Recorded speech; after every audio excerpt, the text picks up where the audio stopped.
bersama Membana di Udara. Halo Sobat Castra. Jadi kali ini kita kedatangan tamu spesial nih, yaitu seorang Ketua Umum Derap Castra 2025-2026 yang baru aja menjabat.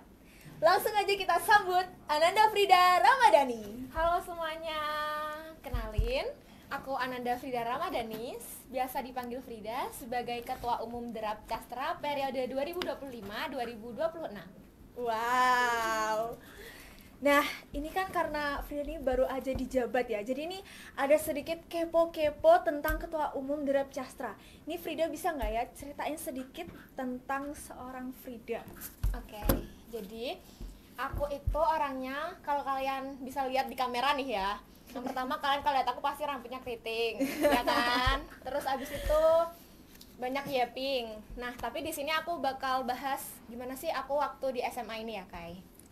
Awal masuk SMA berarti? Iya, awal masuk SMA. Karir awal masuk SMA. Karir, oke. Karir. Jadi awal masuk SMA itu aku benar-benar mencoba beberapa ekstra ya, teman-teman.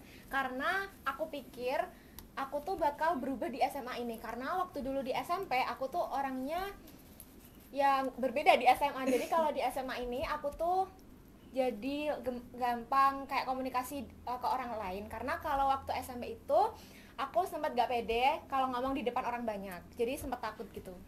Mungkin bedanya dulu di SMP Frida ini introvert, terus sekarang di SMA Frida ini jadi extrovert gitu. Iya, mungkin kayak gitu ya. Oke. Kalau kamu gimana, Kai? Kan kamu temanku nih waktu SMP. Iya, jadi fun fact aku sama Frida ini temenan dari SMP.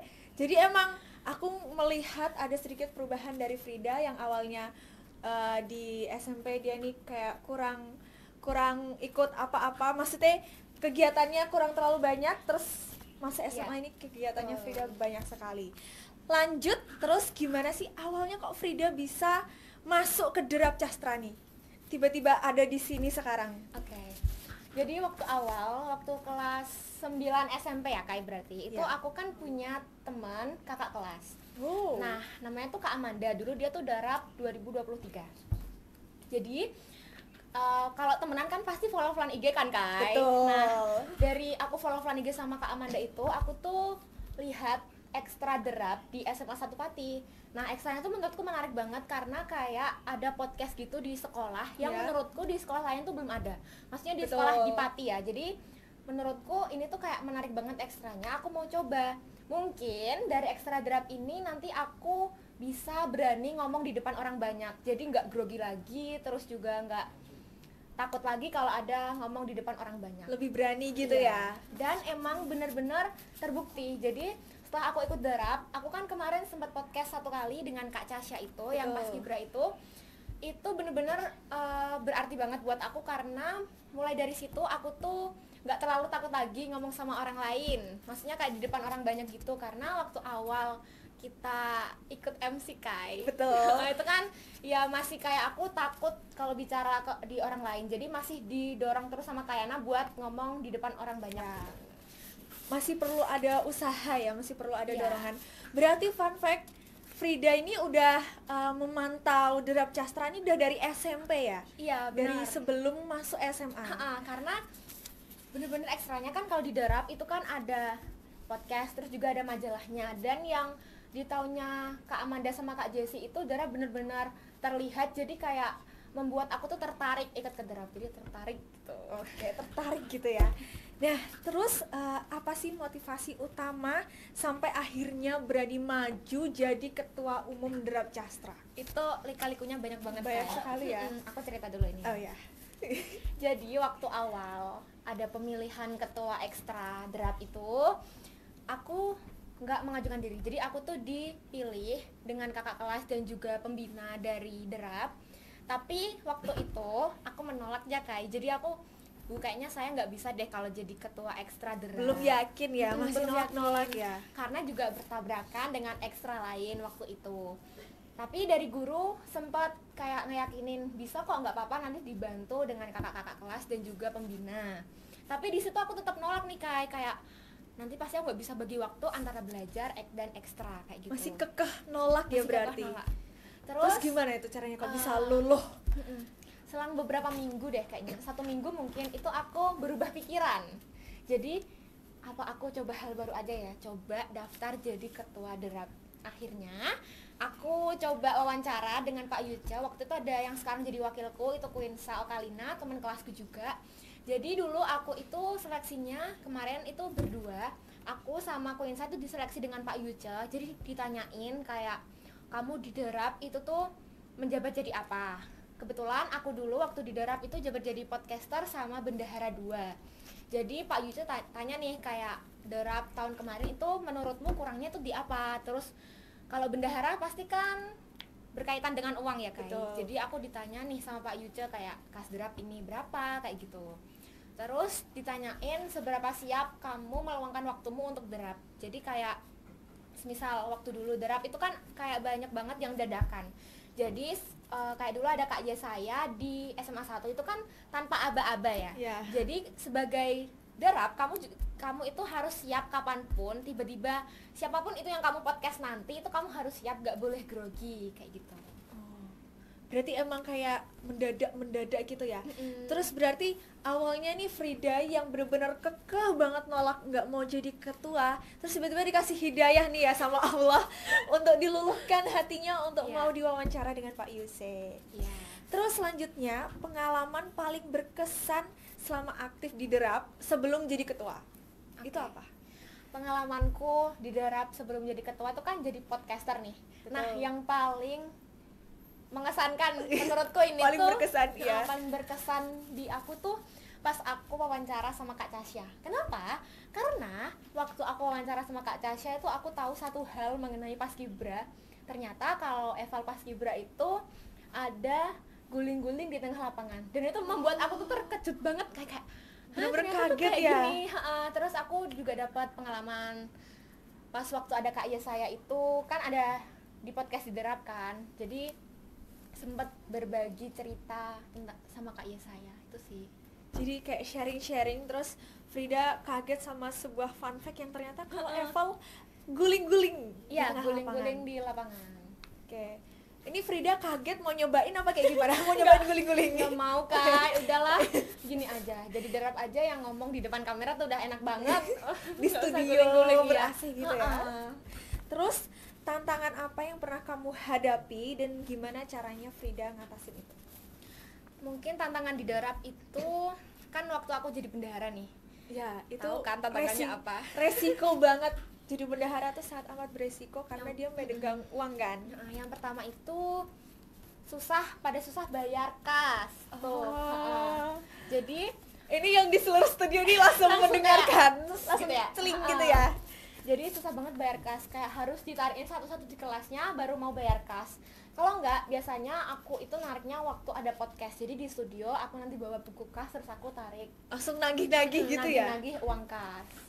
Terus mungkin dari bendahara aja sih kayak aku kesusahannya. Kalau dari divisi podcaster itu mungkin aku kadang masih agak grogi kalau ngomong di depan kamera. Oke. Tapi sampai sekarang masih grogi nggak? Atau udah mulai mulai mengalir aja sih, udah mulai lancar. Jadi kayak nggak yang bener-bener deg-deg sampai lupa mau ngomong apa.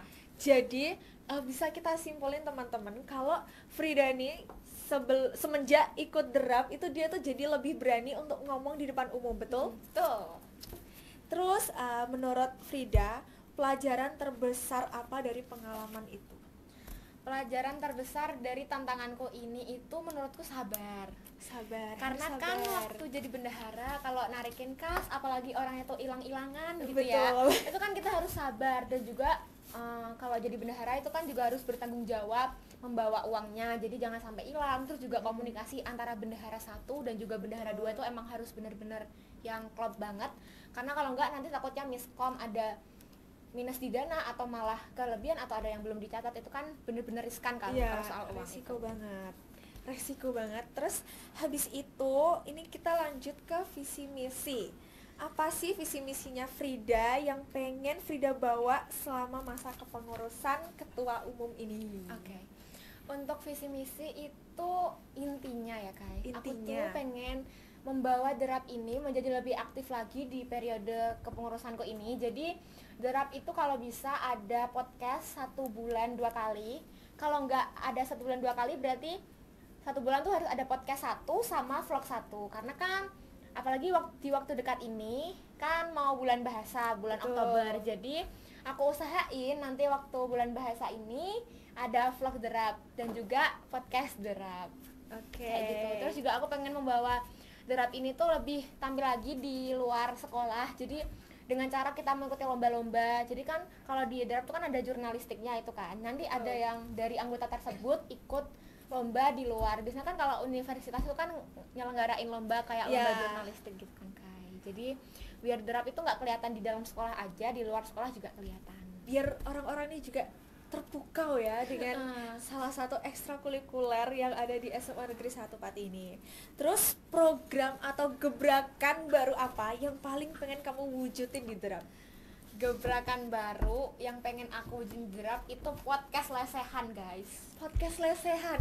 Berarti kayak podcast-podcast yang ada di YouTube gitu ya?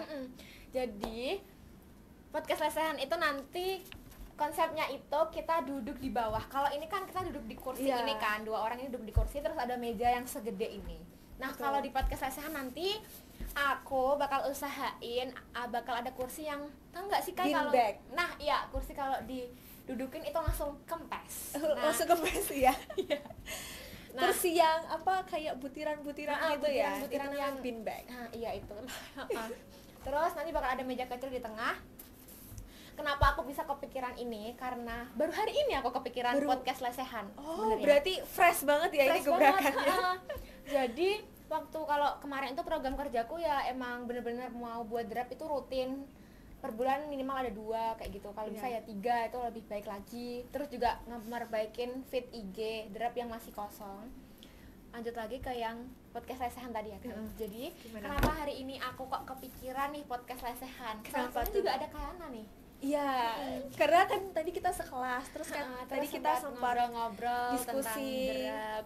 Enaknya dibawa kemana ya derap ini, sampai ke cabang dinas pendidikan atau di sini aja? Ya kan Kai? Betul. Terus aku kepikiran sama Kayana buat podcast lesehan karena insya Allah bulan depan bakal ada podcast bareng tim juara musikalisasi puisi.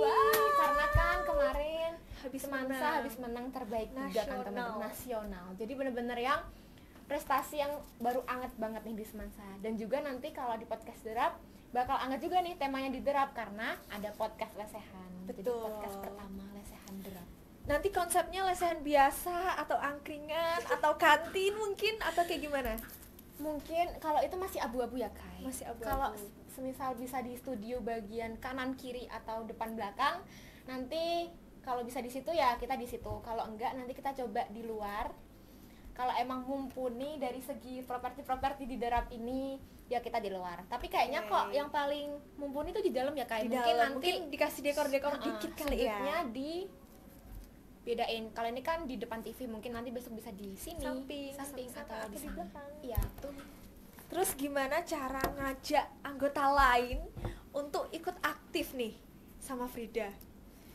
Cara aku ngajak anggota lain buat ikut aktif itu dengan pertemuan bersama divisi-divisi yang ada di derap. Jadi besok Kamis itu aku mau ada pertemuan dengan pembina. Jadi derap Castra yang besar itu beberapa divisi itu nanti bertemu dengan pembina, bakal dijelasin apa sih tugas di derap itu sebagai kamu divisi podcaster, divisi naskah, divisi sastra ataupun yang lainnya. Nanti kalau sudah bakal ada foto bareng Kai per divisi dan juga derap besar. Nanti buat feed IG, kalau enggak buat story di IG, highlight di IG derap. Nah terus masih rencana ini ya, itu kalau misal 1 minggu itu bakal ada pertemuan 1 kali membahas tentang yang topik terbaru di Semansa. Misal nih hot news gitu ya. Kemarin ada yang habis menang lomba ini nih, Kak boleh dong podcastin ini kayak gitu. Jadi kita tuh menerima aspirasi dari teman-teman divisi lainnya buat siapa sih yang mau di podcast. Terus juga membahas majalah derap, karena majalah derap itu kata Pak Yuce 1 tahun itu harus ada 2 majalah kalau bisa berarti kan kita harus mengusahakannya kan. Betul. Kayak sebagai ketua ya. Jadi di 1 minggu nanti itu ada 1 kali pertemuan buat divisi desain sama divisi podcaster dan juga divisi yang lainnya. Untuk divisi desain ini nanti kita bisa membahas isi majalah. Jadi kan di setiap divisi itu kan ada koordinatornya Kai. Jadi nanti koordinator ini yang aku tunjuk itu yang udah ada pengalaman waktu kemarin di Derap. Iya. Jadi kayak yang Derap tahun kemarin aku jadiin koordinator. Nanti buat ngasih tahu ke adiknya. Jadi Dek, kalau Derap itu ukuran majalahnya tuh harus segini, terus fontnya harus pakai ini, temanya Derap majalah tahun ini tuh ini gitu. Iya. Jadi ada yang ngarahin karena kan kalau waktu tahun kemarin itu aku dapat omongan dari divisi desain itu terlalu dadaan. Jadi di tahun ini aku usahain nggak dadaan, jadi serba terstruktur gitu loh teman-teman. Jadi di waktu rapat besok itu bakal ada penyampaian aspirasi dari teman-teman dan juga pembahasan majalah Derap. Berarti juga bagi-bagi tugas juga ya, karena Iya. berarti strukturnya baru banget dibuat. Strukturnya baru banget dibuat setelah waktu hari Kamis Kemarin.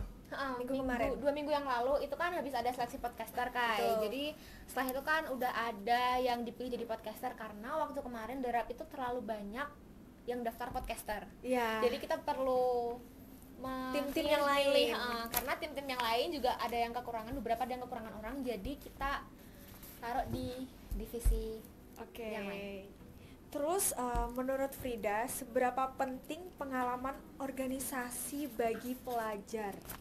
Menurutku penting banget nih Kai, karena dengan kamu mengikuti organisasi maupun ekstrakurikuler, kamu tuh bakal melatih jiwa bertanggung jawabmu. Betul. Nah, jadi kayak yang semulanya kamu tuh misal dikasih tugas A, nggak kamu kerjain misal di Iya. kelas ya udah nanti kamu bakal terima konsekuensi dari Iya, guru gampang pelajaran. ke ya. Iya, tapi kalau misal kamu di ekstra, misal kamu dikasih tugas Tugas. A dengan 3 orang temenmu dan kamu nggak ngerjain, pasti kan bakal ada Iya, omongan dari teman-temanmu betul. yang bikin kamu tuh kayak tersudutkan mungkin karena emang kamu nggak kerja jadi disudutin Iya. mungkin ya. Karena mungkin kalau di organisasi tanggung jawab kita itu udah bukan resikonya udah bukan ke diri sendiri, tapi resikonya itu bikin orang lain juga, merugikan orang lain. Iya, dan juga merugikan organisasi ataupun ekstrakurikuler Kurikuler. tersebut. Iya. Kayak gitu. Terus penting banget lagi karena apa? Coba, Karena Kai. apa? Karena kita dapat banyak pengalaman, bener-bener yang sepenting itu, apalagi aku Betul. cerita dikit ya kayak tentang Iya, aku gimana? kemarin waktu Semansade itu. Semansade yang penuh dengan Forifan. Nah itu aku bener-bener dapat banyak banget pelajaran dari Semansade itu karena waktu aku di Semansade kemarin aku tuh jadi sponsor Iya. dari tim Semansade yang emang butuh banyak uang karena mau mendatangkan Forifan artis ibu Betul. kota kan. Nah dari situ aku tuh bener-bener belajar cara membagi waktu antara belajar terus juga antara membahas tentang sponsor ini dan juga les dan juga waktu bermain. Nah di pas waktu Semansade itu aku waktu awal bener-bener keteteran karena aku bingung bagi waktunya antara les dan juga belajar dan juga dengan waktu cari sponsor. Akhirnya seiring berjalannya waktu Kai, aku tuh udah terbiasa membagi waktu itu, jadi serba gedebak-gedebukan itu udah biasa. Akhirnya aku dari situ aku tuh bisa mengatur waktuku sendiri. Oke. Misal nih aku dari pagi kan udah dispense, misal pagi dispense terus pulang sekolah sampai pulang sekolah. Habis pulang sekolah nanti aku bakalan ikut les. Ya. Mungkin sampai jam 7 ya biasanya.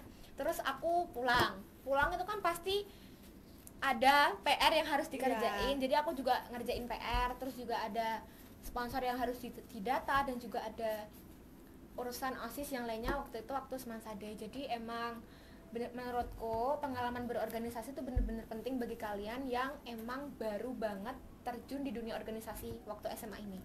Karena SMA itu kan tugasnya banyak banget kan Kai. Banget. Kayak hari ini tugasnya bahasa Inggris sama agama. Besok udah ada Besok lagi. udah ada jadi lagi. bener numpuk-numpuk. Terus juga besok biasanya tiba-tiba ada ulangan. Betul. Kayak gitu. Jadi Kayak seminggu ada 3 ulangan. apalagi di Semansa kan Kak itu udah Betul. kita harus beradaptasi.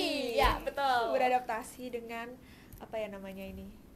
Lingkungan Semansa dengan Betul. tugasnya yang banyak dan juga ekstranya yang banyak, kita harus bagi waktu antara ekstra ini. Jadi emang padat banget ya jadwalnya Frida nih. Terus apa pesannya Frida nih buat seluruh anggota Derap Castra? Ini berarti yang ada di studio nih juga denger ini apa nih Frid pesannya?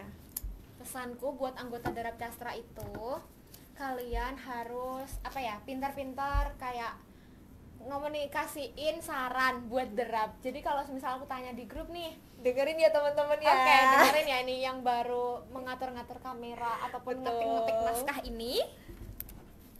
Jadi tetap semangat di Derap. Terus tetap semangat ikut Derap ya, maksudnya ya teman-teman. Iya. Pokoknya tetap semangat di Derap itu kayak Kayak ini hal semangat. yang berat banget untuk Iya. mereka ya. nggak enjoy aja lah ya. Pokoknya dibawa enjoy aja, jangan terlalu dipikirin kalau sebenarnya kamu dikasih tugas ini. Tapi kamu juga harus tetap tanggung jawab dengan tugasmu itu. Jangan sampai kamu nggak ngerjain tugas yang dikasih dari koordinator di divisi kalian masing-masing. Jadi Benar. mudah diajak komunikasi sih, itu kuncinya. Karena emang ini juga untuk kepentingan kita bersama. Mm-mm, Tapi aku mau nambahin juga nih Frit, keuntungan atau benefit dari ikut organisasi itu yang paling penting adalah nambah relasi. Betul. Oh ya, dari tadi aku belum ini ya. Iya, nambah relasi. Iya, Frida. benar nambah Relasi itu bener-bener aku yang ngerasain, aku sampai kayak aku kalau nggak ikut ini aku kayaknya bakal jadi orang yang bener-bener introvert, ansos, bener-bener nggak kenal sama siapapun, dan itu Iya. benefitnya luar biasa banget. Karena kalau kita ikut ekstra nih ya, misal di ekstra ini ada teman-teman ini, ada kakak kelas ini, nanti di organisasi ini misal itu ada kakak kelas ini dan kakak kelas itu dan teman-teman kita yang ini itu Iya. beda kelas yang kita belum kenal, itu pasti kalau kita udah ikut organisasi atau ekstra itu pasti bakal kenal. Kenal. Kapanpun waktunya, mungkin ini belum, nanti pasti podcast berikutnya ada nih yang udah kenalan atau mungkin udah channel PDKT ya. Oh. Nah iya kayak gitu sih Kai, relasi itu penting banget. Penting banget karena itu bener-bener benefitnya gede banget. Terus misal kita ikut ekstra derap nih ya, misal aku ikut ekstra derap, terus aku kenal sama Frida nih, dan suatu saat aku nih sedang kesusahan, dan biasanya itu aku dapat bantuan dari orang-orang yang aku kenal dari organisasi. Benar. Jadi kayak keuntungannya mungkin biasanya ada juga yang di masa sekarang dan juga di masa mendatang. Siapa Betul. tahu nih di masa sekarang aku kenal sama Kayana sebagai podcaster derap. Terus waktu aku nanti udah kerja nih ya, tiba-tiba Kayana udah jadi pembawa Pembawa apa? apa?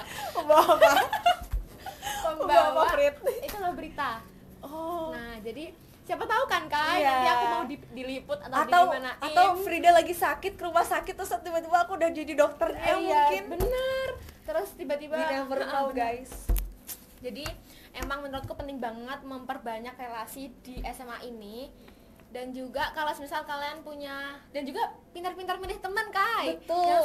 Jangan sampai teman juga. semuanya Mm-mm. bener-bener di itu, jangan. Kita juga jadi- harus memilah-milah. Mungkin kalau untuk sekedar teman atau kenal mungkin emang semuanya kita Iya, harus boleh. berteman. Tapi untuk kayak yang jadi teman Teman cerita dekat, teman atau cerita. teman dekat itu benar-benar harus diseleksi baik-baik. Karena kalau salah dikit itu bahaya kan. bahaya banget. Apalagi kita orangnya itu, aku sama kamu nih ya Iya. tempatnya. Orangnya kalau udah cerita tuh bisa A B C D F G Iya, sampai bisa Z. seluruhnya, Ah, semuanya jadi tuh diceritain. bisa diceritain tiba-tiba gitu loh. Kadang itu masih kayak ini kan harusnya nggak tak ceritain ya kan, Iya. aku lupa gitu. Terus langsung aduh gimana ya? Udah, tapi ya lanjut ke topik yang lainnya. Iya. Terus apa udah ya tadi pesan-pesan buat anggota Derap Castra? Udah. Terus harapan untuk generasi penerus Derap Castra ke depannya. Ini beberapa yang ada di studio ini tuh udah ada beberapa adik kelas 10 yang ikut Dalam podcast ini ya. Jadi Betul. menyiapkan podcast ini juga ada dari kelas Derap kelas 10 mereka dan udah juga menyimak kelas- dari tadi Iya. di balik layar. Harapan aku untuk Derap selanjutnya, generasi selanjutnya ya Kak. Ya. Untuk adik-adik Kalian ini. bisa lebih kreatif lagi menuangkan ide kalian di Derap. Jadi kayak Derap ini mau dibawa sampai kemana? Lagi-lagi itu ya. Mau dibawa sampai kemana? Derap ini, gitu kan? Yang pastinya buat Derap lebih aktif lagi, lebih sering upload podcast, vlog, dan juga upload apa itu namanya yang di web Derap Web. Castra itu. Jadi benar-benar diseringin upload biar ekstranya ini hidup lagi teman-teman. Karena waktu 2 bulan kemarin kan kita sempat podcastnya sempat sedikit kan daripada di yang waktu awal-awal. Jadi mulai dari sini, dari periode kepengurusanku bisa diaktifkan lagi. Nanti kan pasti kalau misalnya aku udah purna nih, ya Allah, baru menjabat kak udah bahas sudah purna ya kak, ya Allah ini gimana ya? Gak apa-apa dong, karena kan kita harus berpikir Lebih untuk jauh. betul berpikir jangka panjang. Jadi kalian bisa kayak menuangkan ide kreatif di derap, kayaknya derap itu kurang aksesoris ini nih di mejanya ataupun di temboknya yang masih terlalu polos, mau dikasih apa, misal kayak figura apa atau dikasih apa gitu. Logo-logo Jadi, mungkin ya. lebih kreatif lagi buat derap, jadi biar ekstranya tuh hidup lagi. Oke. Strik api yang hidup. Oke, listrik api ya. Oke, ini udah selesai. Makasih banyak atas waktu dan Oke. ceritanya yang inspiratif banget hari ini. Semoga kepemimpinan baru membawa Derap Castra semakin maju, Amin. kreatif dan bermanfaat. Kami juga bangga karena podcast ini diproduksi langsung oleh tim ekstra Derap Castra sendiri. Bukti nyata bahwa kita bisa belajar dan berkarya bersama. Sampai jumpa di episode berikutnya. Tetap semangat, tetap berkarya, dan salam Derap Castra.